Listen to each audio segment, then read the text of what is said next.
State and explain law of conservation of momentum. ये actually third law जो है ना, जो हमने कल पढ़ा, उसका प्रूफ है, क्या है? उसी का मैथमेटिकल फार्मूला है, मैथमेटिकल प्रूफ है ये किसका?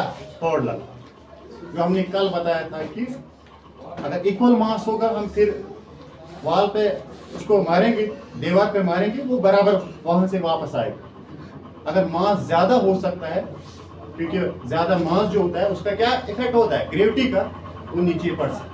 ठीक है, उसी का प्रूफ है। State and explain law of conservation of momentum. State and explain law of conservation of momentum. ये क्या होता है कि sum of momenta of any two bodies, momenta is plural of momentum, momenta is plural of momentum of any two bodies before collision is equal to sum of momenta after collision। यानी कि अगर हम देखेंगे कि दो body के अंदर initial जो मोमेंटम होता है आफ्टर कोलिजन, अगर उनको टक्कर लग जाएगा, टक्कर के बाद भी उनका कोलिजन यानी फाइनल कोलिजन उनका सेम होता है, फाइनल कोलिजन उनका यानी उनकी वेलोसिटी सम ऑफ मोमेंटास वो सेम होते हैं। Before collision is equal to after collision, moment before collision is equal to after collision of the two bodies। वो क्या होता है? वो ये वाला है MAUA, MA mass of body, one body, initial velocity, mass of body to initial velocity, ये होगा इनका जो सम होता है फाइनल वेलोसिटी MAVA एक बॉडी का प्लस MBVB। ठीक है, बिफोर कोलिजन इनिशियल वेलोसिटीज पे जो मोमेंटम निकलता है बिफोर कोलिजन वो किसके बराबर होता है? मोमेंटम आफ्टर कोलिजन जो फाइनल वेलोसिटीज पे निकलता है, किस पे निकलता है? वही हो गया MAVA MBV। अब मैं एक्सप्लेनेशन में हम इसको एक्सप्लेन करेंगे, देखो क्या होता है ये MAUA क्या होता है, MB वगैरह क्या होता है। हम कहेंगे कि two bodies, let the two objects balls of the same mass, mass उनका सेम होना चाहिए। क्या होना चाहिए? Same mass, going in the same direction, एक ही डायरेक्शन में चल रहे हैं। ठीक है बेटा, आप समझ रहे हैं? तो बॉल ए का मास हम रखेंगे MA एंड बॉल बी का मास हम रखेंगे MB। Ball mass of ball A is MA and mass of ball B is MB। ठीक है, मतलब सेम वजन है।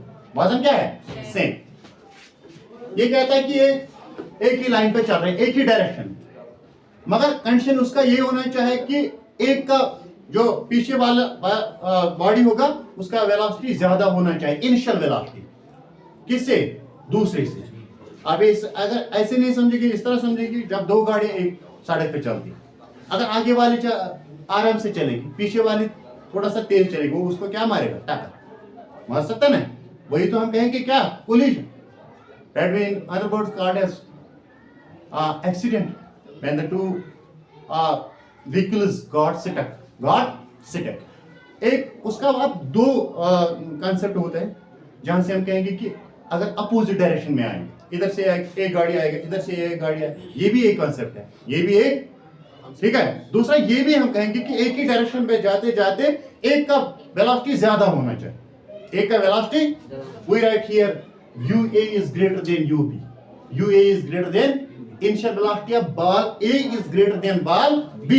That means ball B is moving forward and ball A is moving backward। तो backward in the sense वो आगे है, ये इसके पीछे, मगर चल रहे हैं एक ही डायरेक्शन। जब इसका वेलोसिटी ज्यादा है, पहले ही इसका वेलोसिटी ज्यादा है, ये इसको क्या मारेगा? टक्कर। उसी को कहते हैं कोलिजन। क्या कहते हैं? ये बोलता है कि ये कोलिजन T सेकंड्स के अंदर हमने देखा। किसमें देखा?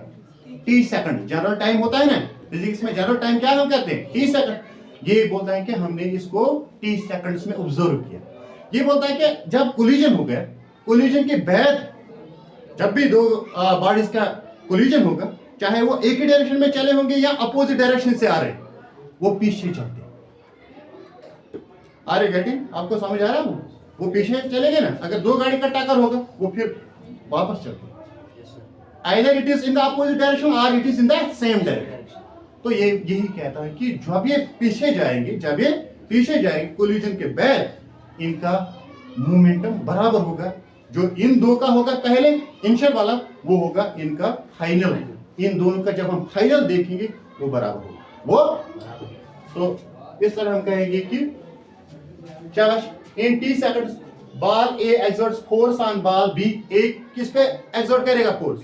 क्योंकि बी आगे है, ए पीछे है, ये इसके ऊपर फोर्स लगाएगा। वही जो हमने कल बोला था F A B, A direction में, वो वहां से वापस देगा बी, इसको वापस देगा फोर्स, उसको क्या कहते हैं? एफ बी ए।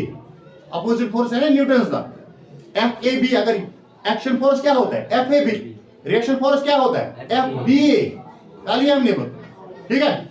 और वहां से हमने दूसरी पार्ट में बताया थी क्या, अगर एफ ए बी लिखेंगे continue, F A B and F A B, फिर नेगेटिव साइन लिखना है, फिर क्या लिखना है? तो यहां से हम कहेंगे कि मोमेंटम किसके बराबर होता है?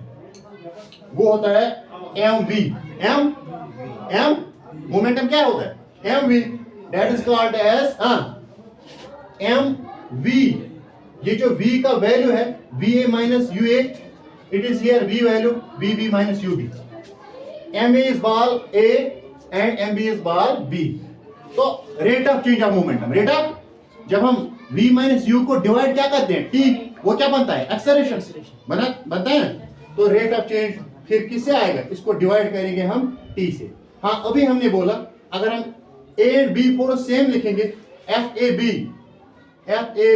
Is equal to F A B, तो तब यहां क्या आएगा?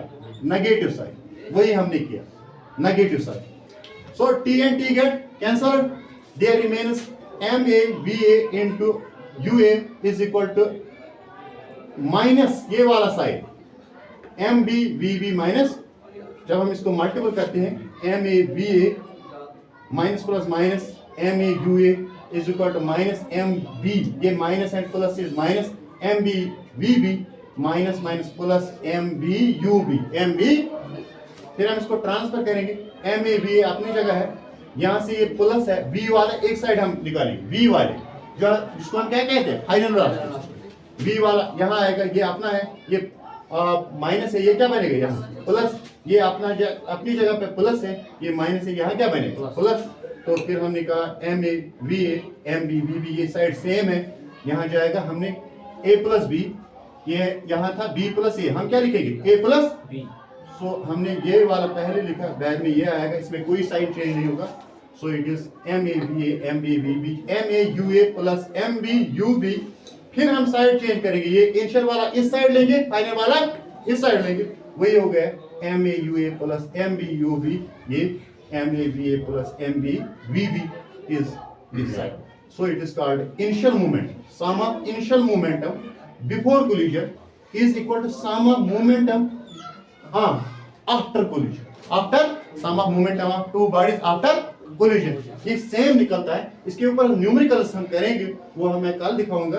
तो वहां से हम कहेंगे कि अगर इसका निकलेगा वैल्यू 50 kg मीटर बटा सेकंड, इस साइड में भी निकलेगा 50 kg मीटर बटा सेकंड। तो ये क्लियर तब हो जाएगा जब हम उसके ऊपर न्यूमेरिकल करेंगे, ठीक है। कल इसी के एक न्यूमेरिकल करेंगे, वहां से हमें पता चलेगा, जब हम इनको वैल्यूज देंगे ये सेम आएगा। This side will be left hand side value will be equal to right hand side. That is called as, this is the proof of Newton's third law. Actually law of conservation momentum is proof of Newton's third law. ठीक है बेटा, चलो। तो इस तरह हम कहेंगे कि ये क्लियर होता है।